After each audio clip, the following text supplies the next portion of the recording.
Hey, what are you doing sleeping here? You're not seriously going to make me bring this, are you? Looking over, I found my stepson Zach pointing at the lunch on the table. Zach, who's always particular about his food, checks the contents of the sandwich inside the lunchbox and which snack is packed with the sandwich. Oh, I'm sorry. I've got a fever of 104 degrees. I've been tormented by a high fever since this morning but I stood up, reaching to put the sandwich in the lunchbox. However, Zach roughly brushed the sandwich aside with his hand. Hey, why would you do that? Though I was suffering from the fever, I raised my voice. Then, Zach's face suddenly flushed with anger and started to tremble. He grabbed the vase from the table and threw it at me with all his might. Your dad's parasite, don't you dare slack off at home. As Zach, my husband Ashton's son from his previous marriage, grew up, his attitude towards me worsened. But this was the first time he went this far. I staggered but managed to dodge the vase thrown by Zach. He must have been really upset to be scolded by me. I can't forgive him, but I'm too sick to deal with Zach right now. I feel like I could collapse at any moment because I'm feeling so unwell. Enough is enough. Suddenly, I hear a shout from behind me. It's unmistakably Ashton's voice, and I thought the scolding was directed at me. I had told Ashton about feeling unwell last night. It's too much, just because lunch was only a simple sandwich. When I timidly turned around, there stood Ashton. Looking furious like never before, his shoulders shaking with anger. At Ashton's feet lay the shattered pieces of the vase thrown by Zach, wetting the floor. Zach looks at me with a serves-you-right expression upon Ashton's entrance. Just as Zach starts to smirk and opens his mouth, an unexpected word comes out of Ashton's mouth. My name is Tracy.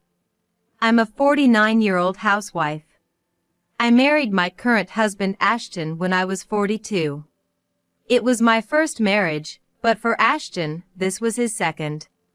I met Ashton at my previous job. I was doing clerical work at the company, and Ashton, who frequently visited as a salesman, became an acquaintance. I've always been shy around people, but as I talked with Ashton, who was serious and honest, I was drawn to his character. Ashton had a son from his previous marriage. I was surprised when I learned that such a serious person had been married before. Could it be that even for someone like him, a marriage could fail? That's what I initially thought, but after hearing the details from Ashton, I felt sympathy. Ashton's ex-wife was quite the partier, and the divorce was caused by her infidelity. Even though he knew about her bad habits during their relationship, Ashton believed they would change. However, no matter how hard Ashton tried, the outcome didn't change.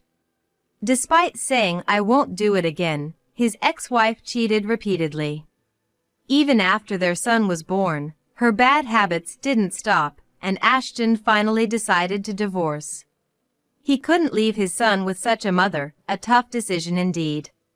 Ashton dearly loved the son he had with his ex-wife, who he used to be deeply in love with. The son's name is Zach, and he's now 21 years old, attending college. Though there's no blood relation between me and him, he became my son when I married Ashton. I had been introduced to Zach several times during our dating period. The first time I met Zach, he was 10 years old. Since it was a very sensitive issue, Ashton and I took our time to talk to Zach about it. No matter how much we loved each other, if Zach rejected us, that would be it. Being a primary school student, it was difficult for him to understand everything. To be honest, it didn't seem like it was such an important matter to Zach. Without any rejection, Zach became my son. However, once we started living together, Zach's troubles became apparent. Ashton is a businessman working in sales at a major insurance company. He's serious by nature and has been raising Zach alone since his divorce from his ex-wife.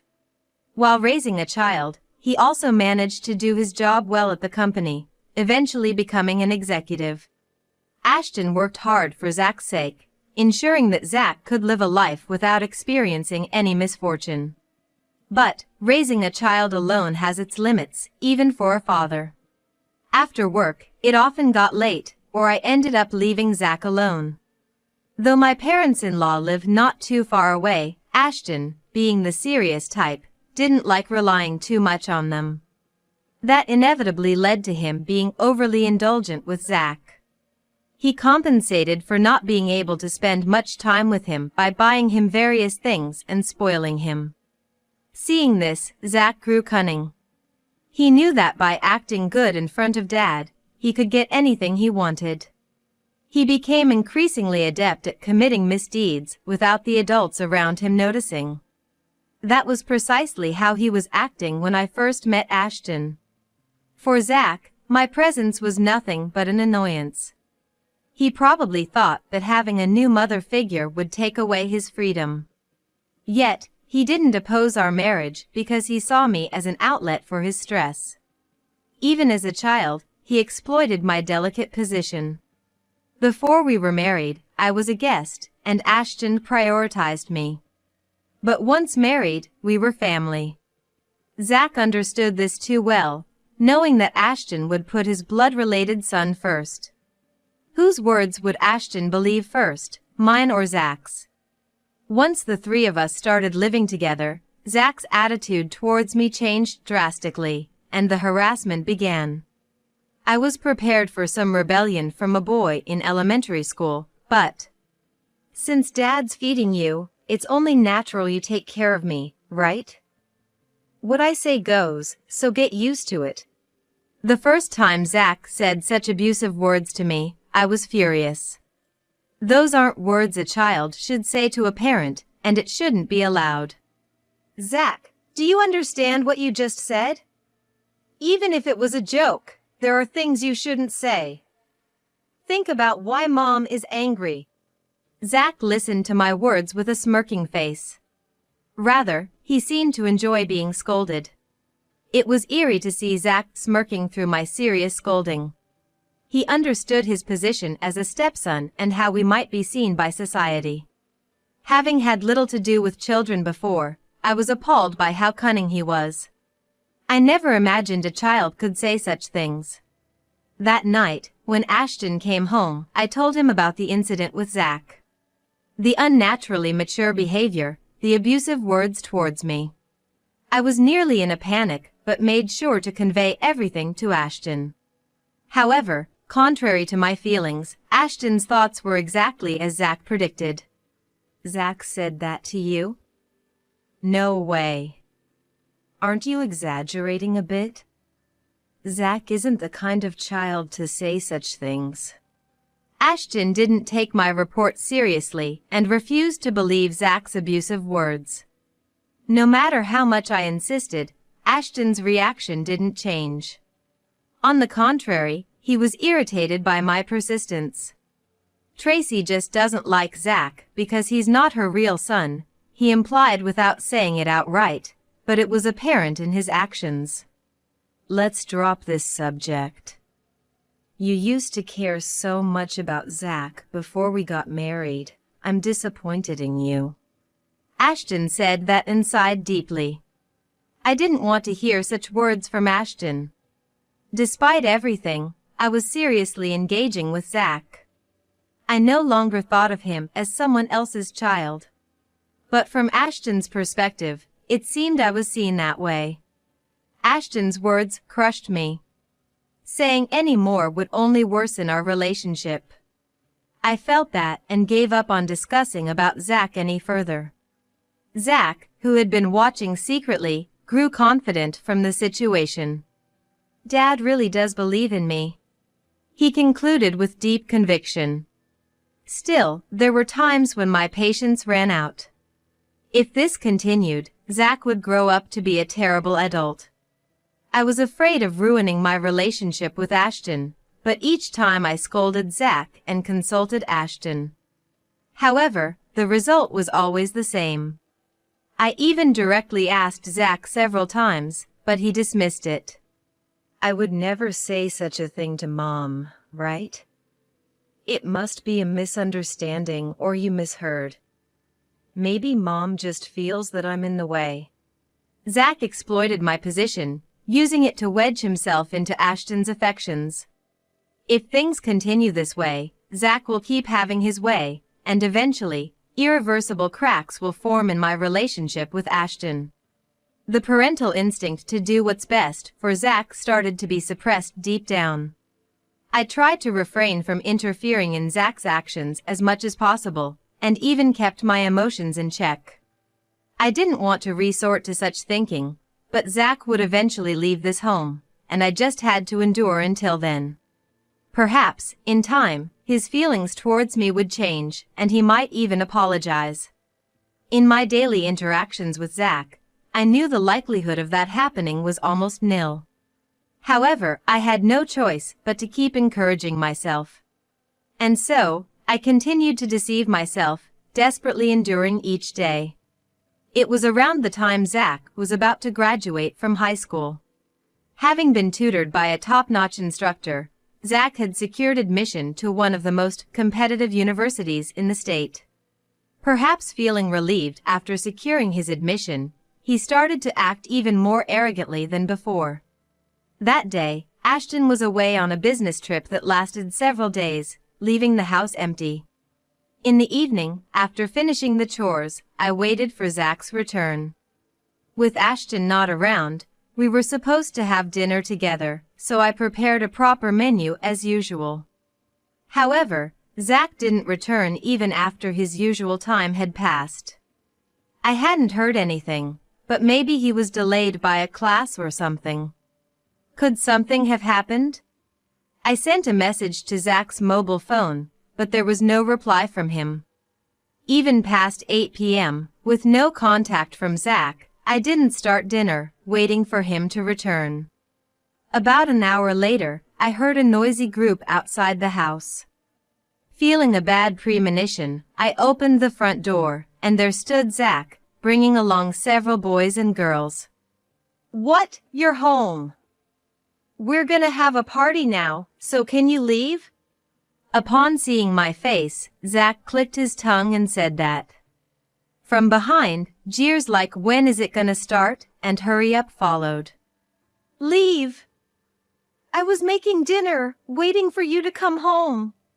I threw back at Zach, bewildered. It was unthinkable to allow a party with many university students at this hour. Like I care! This is my house, so just get out of the way! Zach yelled, pushing past me to enter the house. Following him, the group of boys and girls also started pouring into the house. Powerless, I could only watch the procession. Soon after, loud music began to play inside. And the students' clamor reached my ears. This would surely disturb the neighbors. I rushed through the students towards Zach, covering my ears. Turn off the music now! I shouted, trying not to be drowned out by the music. However, Zach deliberately ignored me, pretending not to hear. Overwhelmed by the students' fervor, I was helpless. I'm not sure how long it had been, but the sound of sirens began to mix with the loud music. Predictably, the sirens belonged to police officers, called by a neighbor's report. As the guardian, I received a stern warning, and Zach and his friends were ordered to disperse. I was just embarrassed and sorry for causing such a nuisance over something so trivial. While Zach had been meek in front of the officers, he started complaining to me once everyone had left. Who called the cops? Seriously, so annoying. The next day, when Ashton returned from his trip, I reported the incident and asked him to talk to Zach. You're not a child anymore. Act with the awareness of an adult and live without shame. Zach apologized to me sincerely after being lectured by Ashton.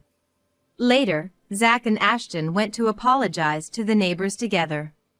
After receiving a good scolding from the neighbors, Zach returned home with tears in his eyes, seemingly having learned his lesson. I thought Zach had truly reflected and changed, but my hopes were soon dashed. One night, sometime after Zach started university, I was suddenly hit by a chill and measured my temperature with the thermometer. I had a slight fever. Although I had no symptoms of a cold, my body felt sluggish and my head wasn't clear. I told Ashton I would go to bed early, just to be safe, and went to sleep. The next morning, the alarm clock went off at 5 a.m. as usual so I could prepare Zach's lunch. Upon waking, I was hit by a severe headache, barely able to lift myself up. Somehow managing to get out of bed, I checked my temperature. 104 degrees, this was definitely bad. However, I felt I still had to prepare Zach's lunch. Clinging to tables and walls, I barely made it to the kitchen. In this condition, it was impossible to cook properly. Normally, I make everything from scratch, including sandwiches along with homemade scones and muffins. I usually pack some fruits as well. But today, I decided to just make a simple sandwich with some vegetables to keep the nutritional balance in mind. Despite the high fever, I desperately finished making Zach's lunch. Maybe it was the relief of finishing the lunch, but I fell asleep for a moment in the dining chair, only to be awakened by Zach's voice. "Hey, what are you doing sleeping here? You're not seriously going to make me bring this, are you?" Looking up, Zach was pointing at the sandwich on the table. Zach, who's always particular about his food, checks the contents of the sandwich inside the lunchbox and which snack is packed with the sandwich. "Oh, I'm sorry. I've got a fever of 104 degrees. I stood up, reaching to put the sandwich into the lunchbox. However, Zach roughly brushed off the sandwich on the table aside with his hand. "Hey, why would you do that?" Even with the fever, I raised my voice. Then, Zach's face suddenly turned red, and his body began to shake with anger. He grabbed a vase from the table and threw it at me with all his might. "Don't slack off on housework, you're nothing but Dad's parasite." I staggered but managed to dodge the vase thrown by Zach. He must have been really upset to be scolded by me. I can't forgive him, but I'm too ill to deal with Zach right now. I feel like I could collapse at any moment because I'm feeling so unwell. "Enough is enough!" Suddenly, I hear a shout from behind me. It was undoubtedly Ashton's voice, and I thought the scolding was directed at me. I had told Ashton I was feeling unwell last night. This is too much, just because I made a simple lunch. When I timidly turned around, there stood Ashton. Looking furious like never before, his shoulders shaking with anger. At Ashton's feet lay the shattered pieces of the vase thrown by Zach, wetting the floor. Zach looked at me with a "serves you right" expression upon Ashton's entrance. Just as Zach starts to smirk and opens his mouth, Ashton shouted again. "Zach, I'm talking about you!" Zach stopped in his tracks at Ashton's angry voice, unable to comprehend Ashton's reprimand. "Huh? What are you talking about? Dad?" Zach was visibly shaken, his body trembling. Looking as if he might cry, staggering towards me. "You have a fever. Tracy, you should be resting." Ashton, still glaring at Zach, approached me and told me so. Unable to grasp the situation, I too stood frozen, unable to move. Then, Ashton gently placed his hand on my shoulder. "Just leave this to me." I cautiously looked up at Ashton's face and slowly nodded. There was no sign of resentment or anger in his gaze. If anything, his eyes conveyed regret and apology. Supported by Ashton, I managed to sit down on a nearby chair. While I sat down with Ashton's help, Zach, unable to hide his disturbance, was mouthing words as if wanting to say something. "Thank you." After seating me, Ashton began to ignore Zach and started cleaning up the broken vase pieces scattered on the floor. After gathering the shards, he carefully wiped the wet floor and picked up the flowers that were miserably scattered around. The flowers I had bought had their petals scattered from being thrown. Ashton carefully placed a few flowers into a cup filled with water. During this time, Zach was so overwhelmed by the somber atmosphere that he couldn't say anything. He seemed to understand what was coming next. As Ashton turned back to face Zach, his eyes were again filled with fierce anger. "You're no longer a child of this house. Do you understand what you've done to Mom?" Ashton muttered sternly while glaring at Zach. The kitchen fell silent, with Ashton's heavy words echoing. "Wait, Dad, what are you talking about? Stop with the bad jokes. They're not funny." Sensing Ashton's intention, Zach, though panicking, tried to respond jokingly. "Pack your things and leave immediately." Ignoring Zach's remarks, Ashton said this quietly before placing his hand on my shoulder in shock. "Come on, lie down in bed." I nodded silently and then went to the bedroom with Ashton's support. As I lay down, Ashton covered me with a blanket. "I'm sorry for everything up to now. I sensed he was looking down on you, but I never imagined he was acting like that behind my back. Tracy, you kept quiet for his sake, didn't you?" Ashton's voice trembled as he repeated "I'm sorry" several times. "After you rest a bit, we'll go to the hospital." Ashton was visibly shaken and disturbed, but after a while, he said this and left the room. The kind words from Ashton, whom I thought would blame me, filled my heart. It wasn't just Zach he loved, he had been loving me properly as well. Ashton was struggling in his own way, watching over me. Despite the severe fever making my body ache, the pain was forgotten as a glimmer of hope started to shine in my heart. After Ashton took me to the hospital, the diagnosis was a high fever due to overwork. I was told to rest easy for a while, and then I started recuperating at home. When we returned home, Zach was still walking around with a big bag, seemingly in disbelief. He continued packing while watching Ashton, but Ashton didn't even look at Zach. After a while, Zach seemed to give up and left the house. He had become a university student. He could take care of himself, but I never imagined it would come to this. Zach will probably seek refuge with his grandparents or friends and return home once things settled down. Ashton's anger was way past normal. However, he wouldn't abandon his beloved son. I had naively thought so, but Ashton's resolution was far firmer than I imagined. As expected, Zach fled to his grandparents' house. He lied to his grandparents, saying Mom kicked me out, and managed to win their sympathy. Oh my!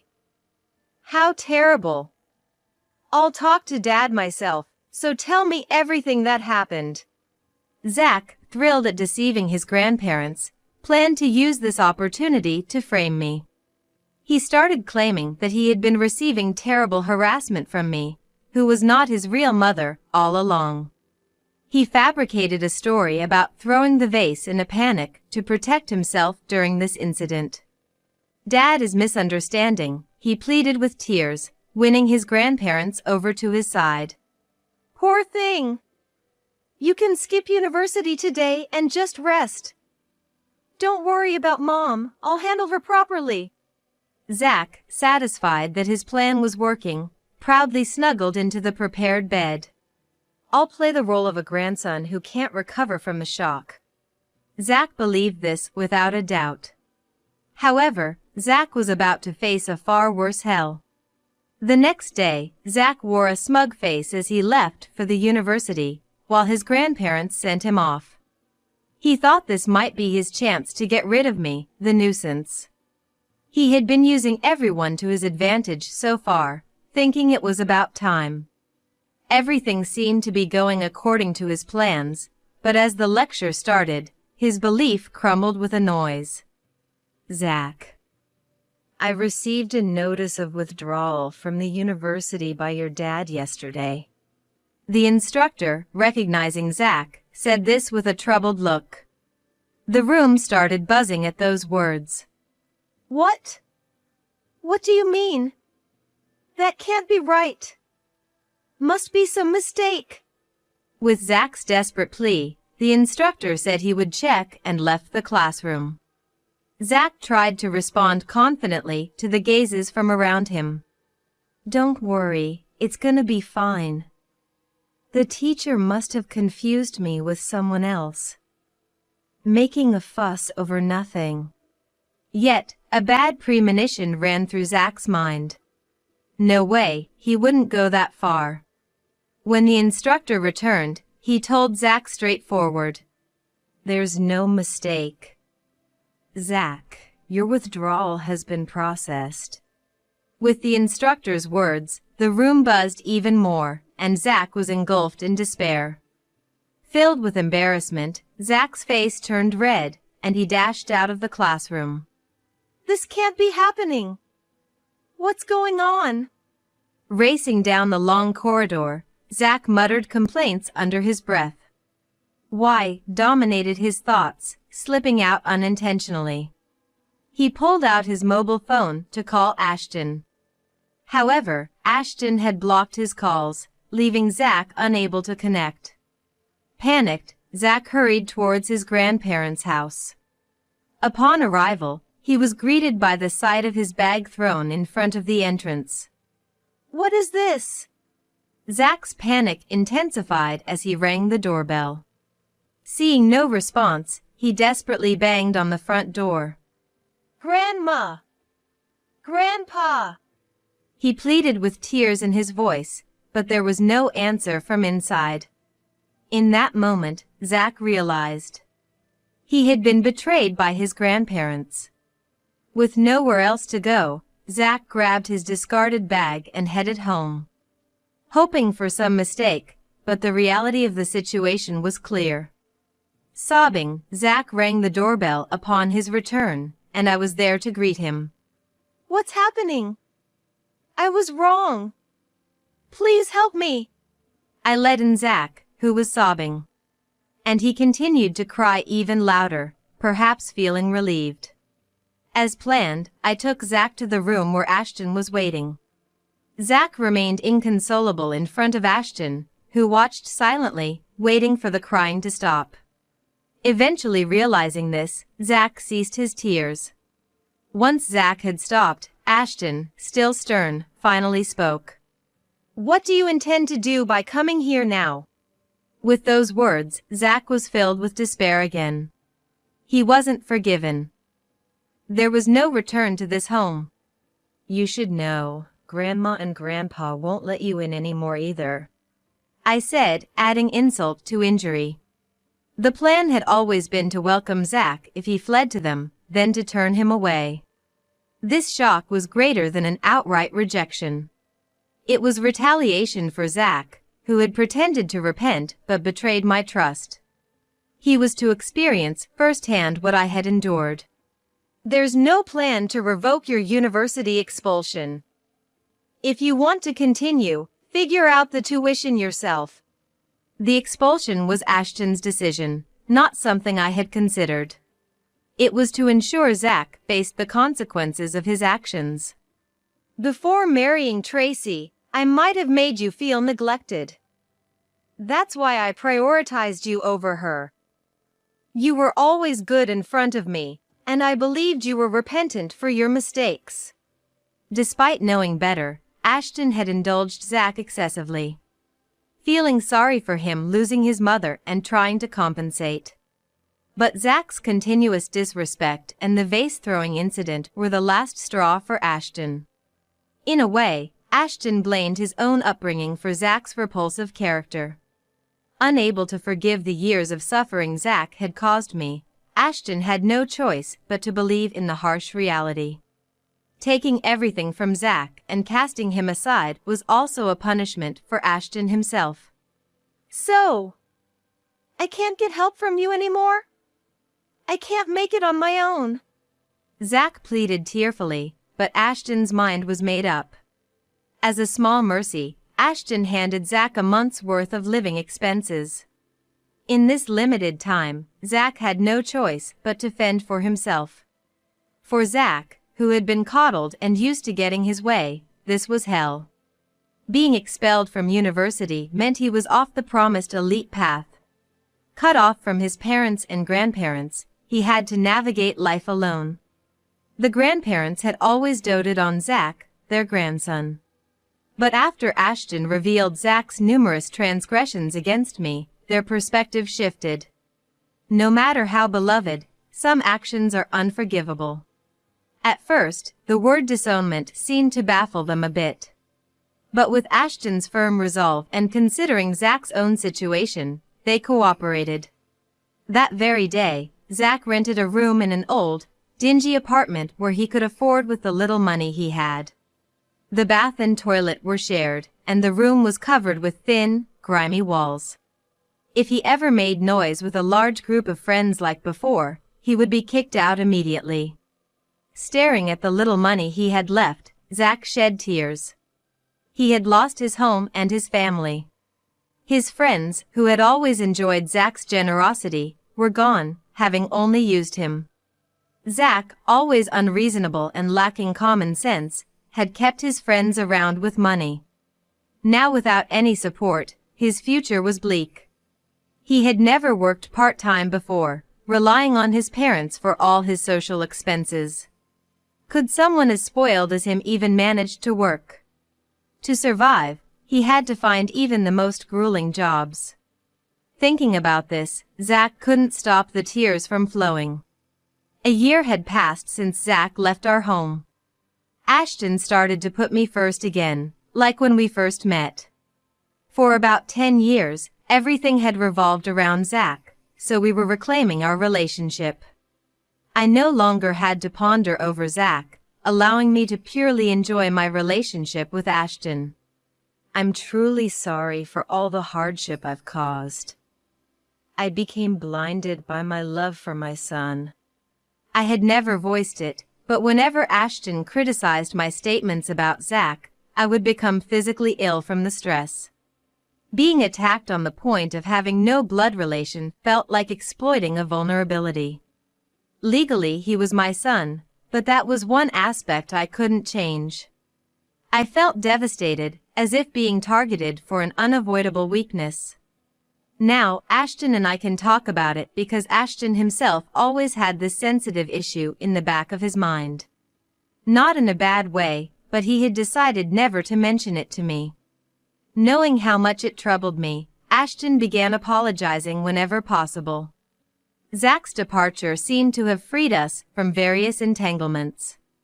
Whether he knew it or not, Zach started sending letters periodically.